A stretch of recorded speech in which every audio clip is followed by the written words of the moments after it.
Some messages arrive quietly, without sound, without urgency. They wait patiently on our screens, believing they will be answered. I never knew that one such message would become the heaviest regret of my life. If you are listening to this story right now, remember one thing: sometimes later never comes. That night felt ordinary, too ordinary to be remembered. I came back from work tired, mentally drained, carrying the weight of unfinished tasks and unsaid emotions. My phone buzzed gently on the table. I didn't even look at it immediately. When I finally did, I saw my father's name on the screen. Just one short message. "Are you okay? You didn't call today." I sighed, not out of anger, not out of frustration, but out of exhaustion. I told myself I would reply after dinner, after rest, after my mind felt lighter. I put the phone down and continued with my routine, unaware that I had just postponed the last conversation of my life. My relationship with my father was never dramatic. There were no loud fights, no emotional scenes, no long conversations filled with affection. It was simple, quiet, and steady. He was not the kind of man who expressed love through words. He expressed it through presence, through silent sacrifices, through small messages like that one.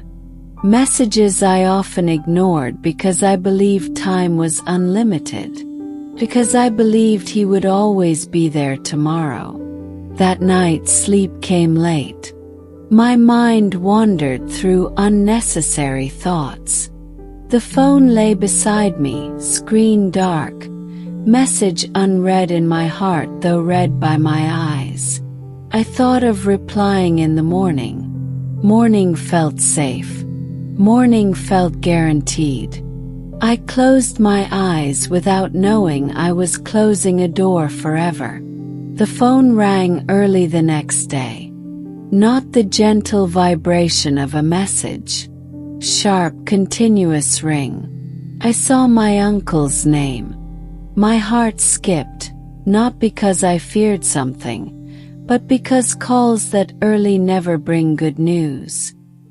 His voice trembled as he spoke. He didn't use many words. He didn't need to. "Come home," he said. "Your father collapsed last night." Time slowed down. My body moved, but my mind stayed frozen in that moment. I didn't even ask questions.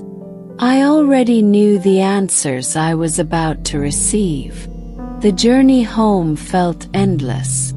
Roads I had traveled 100 times suddenly felt unfamiliar. Every red light felt cruel. Every passing second felt stolen.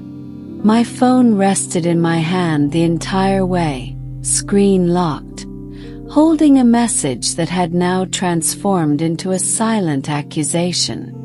When I reached the hospital, the smell of disinfectant and the sound of hurried footsteps surrounded me. But none of it mattered. The white sheet over his body said everything words could not. He was gone. No final goodbye. No last conversation. No closure. Just silence. People say time heals everything. They are wrong. Time doesn't heal regret. Teaches you how to live with it. In the days that followed, relatives came and went. Some cried loudly, some quietly, some not at all. Everyone had something to say. But inside me, there was only one voice repeating the same question again and again. Why didn't I reply? At night, when the house became quiet, my guilt became loud. I replayed that moment over and over. The vibration of the phone. the glow of the screen, the simple message filled with concern. I had read it, had seen it, I had chosen to delay it. Not because I didn't care, but because I thought I had time. Weeks later, I opened our chat again. My hands shook as I scrolled through old messages. Short check-ins, missed calls, simple words that now felt priceless. And there it was, the last message. His last attempt to reach me. A message that waited patiently and died unanswered. I stared at it for a long time. Then I typed a reply, knowing it would never be read. "I'm okay, Dad. I'm sorry I didn't reply earlier. I miss you." Tears blurred my vision, but I didn't wipe them away.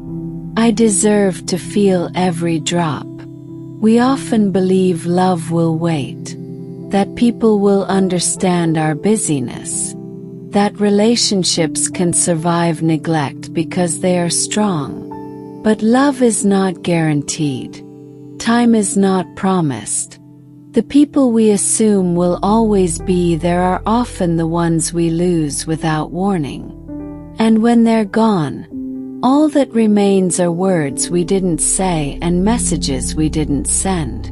Today, whenever my phone buzzes, I pause. I no longer ignore messages from people who care.